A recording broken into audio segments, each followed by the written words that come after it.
नमस्कार। आज हम फ्रीडा मकफेडन के साइकोलॉजिकल थ्रिलर द हाउसमेट पर एक काफी दिलचस्प समीक्षा की गहराइयों में उतर रहे हैं। जी। ये समीक्षा सिर्फ कहानी नहीं बताती, बल्कि इस पर भी रोशनी डालती है कि ये किताब पाठकों के दिमाग के साथ कैसे खेलती है। बिल्कुल। तो चलिए देखते हैं कि इस समीक्षा के मुताबिक इस किताब में ऐसा क्या खास है जो इसे इतना असरदार बनाता है। हाँ, जरूर। तो कहानी की शुरुआत तो सीधी लगती है ना? मिली जो अभी अभी जेल से निकली है, उसे विंचेस्टर परिवार के एक आलीशान घर में हाउसमेट की नौकरी मिल जाती है। अच्छी तनख्वाह, रहने की जगह, लगता है जैसे एक नया मौका मिला हो। हाँ बिल्कुल, सतह पर तो एकदम यही लगता है, एक सेकंड चांस जैसा। लेकिन समीक्षा फौरन इशारा करती है कि विंचेस्टर घर में कुछ अजीब है। अजीब? किस तरह का अजीब? मतलब एक तरह का तनाव है हवा में। घर बहुत सुंदर है, पर शायद जरूरत से ज्यादा परफेक्ट, जैसे कुछ छुपाने की कोशिश हो रही हो। अच्छा। और फिर वहां के लोग, किरदार भी अजीब हैं। समीक्षा बताती है नीना विंचेस्टर जो मालकिन है, वो पल में बहुत अच्छी हैं, अगले ही पल काफी डरावनी हो सकती हैं। ओह। पति एंड्रू विंचेस्टर वो जरूरत से ज्यादा ही शांत और थोड़े रहस्यमयी लगते हैं। और उनकी बेटी सीसी, समीक्षा के अनुसार उसका बर्ताव तो काफी परेशान करने वाला है। तो मतलब घर का माहौल ही तनाव भरा है। बिल्कुल। और समीक्षा इस बात पर जोर देती है कि कैसे लेखिका मैकफेडन पाठक के भरोसे के साथ खेलती हैं। शुरू में हमें मिली के लिए बुरा लगता है। हाँ, वो अकेली लगती है, एक बाहरी इंसान जैसी जो बस अपनी नौकरी बचाने की कोशिश कर रही है। सही कहा। लेकिन जल्दी ही, जैसा समीक्षा बताती है, मिली खुद को एक मनोवैज्ञानिक जाल में फंसा पाती है। मनोवैज्ञानिक जाल?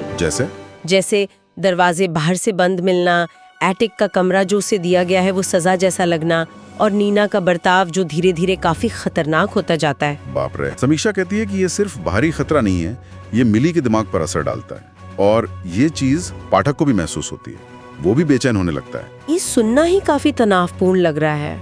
और फिर समीक्षा में कहानी के मोड़ों यानी ट्विस्ट्स की बहुत तारीफ है। हाँ बिल्कुल। और दिलचस्प बात यह है कि समीक्षा के मुताबिक ये ट्विस्ट सिर्फ चौंकाने के लिए नहीं डाले गए हैं। अच्छा। वो ऐसे हैं कि पाठक को सब कुछ दोबारा सोचना पड़ता है। अपने सारे अनुमान, अपनी समझ, सब पर सवाल उठ जाता है। मतलब कहानी पूरी तरह पलट जाती है। हाँ। और समीक्षा इस बात पर जोर देती है कि मैकफेडन कितनी चतुराई से पहले ही छोटे छोटे संकेत छोड़ देती हैं, जिन्हें पाठक ट्विस्ट आने के बाद ही पहचान पाता है। ओह, तो ऐसा लगता है कि जवाब वहीं थे, बस हम देख नहीं पाए। एग्जैक्टली। समीक्षा इसी क्राफ्ट की तारीफ करती है। और यहीं से हम उन थीम्स पर आते हैं जिनका जिक्र समीक्षा में है, जैसे कंट्रोल, पावर का खेल, और कैसे अमीरी और दिखावा असलियत को छुपा सकते हैं या उसे तोड़ मरोड़ सकते हैं। समीक्षा ये भी पॉइंट आउट करती है कि मिली की जो बैकग्राउंड है, उसकी वजह से वो एक आसान टारगेट बन जाती है। यानी कि सिर्फ मिली ही नहीं, शायद हर किरदार के अपने राज हैं। कोई भी पूरी तरह इनोसेंट नहीं है। समीक्षा तो कुछ ऐसा ही इशारा करती है, हर किसी के पास छुपाने को कुछ ना कुछ है। और अगर हम इसे थोड़ा बड़ा करके देखें तो समीक्षा के जरिए हमें यह भी समझ आता है कि साइकोलॉजिकल थ्रिलर आखिर इतने पॉपुलर क्यों होते हैं। क्योंकि वो इंसान के स्वभाव के उन पहलुओं को दिखाते हैं जो थोड़े अंधेरे में होते हैं, जिन्हें हम शायद रोजमर्रा में देखना या मानना नहीं चाहते। सही कहा। अच्छा, इस समीक्षा में लेखन शैली के बारे में क्या कहा गया है? क्या पढ़ने में आसान है? हाँ, समीक्षा कहती है कि लेखन शैली बहुत तेज है, शार्प है, पढ़ने में आसान है, और कहानी बिना वजह इधर उधर नहीं भटकती। तो मतलब पाठक बंधा रहता है। बिल्कुल। सस्पेंस धीरे धीरे बनता है, और फिर कहानी बीच के बाद ऐसी रफ्तार पकड़ती है कि आप बस एक और चैप्टर करते हुए पढ़ते जाते हैं। अच्छा।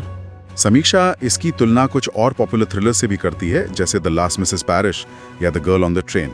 लेकिन ये भी कहती है कि द हाउसमेट का डर शायद फिजिकल वायलेंस से ज्यादा मनोवैज्ञानिक है। मनोवैज्ञानिक डर मतलब फंस जाने का डर या अपनी ही समझ पर शक करने का? हाँ, कुछ वैसा ही, अपनी रियलिटी पर सवाल उठाने का डर। तो कुल मिलाकर समीक्षा का फाइनल टेक क्या है?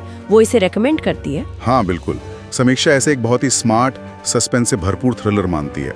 कहानी कहने में एक मास्टर क्लास, जिसमें परतदार किरदार हैं, पेसिंग एकदम सही है, और प्लॉट ऐसा है जो उम्मीदों पर खरा नहीं उतरता बल्कि उन्हें तोड़ता है। वाव। समीक्षा में मजाक में ये चेतावनी भी दी गई है कि इसे रात में पढ़ना शुरू ना करें। हाँ लगता है नींद उड़ सकती है। ये दिखाता है कि एक अच्छी कहानी हमें कैसे जकड़ सकती है। बिल्कुल। और अंत में समीक्षा एक और सोचने वाली बात छोड़ जाती है। क्या? कि हम बाहरी दिखावे यानी अपीयरेंस और किसी की वल्नरेबिलिटी को कैसे देखते हैं।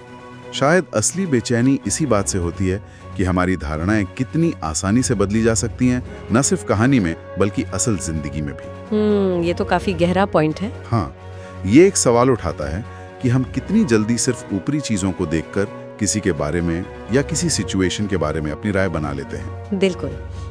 इसी विचार के साथ आज की ये चर्चा यहीं समाप्त करते हैं।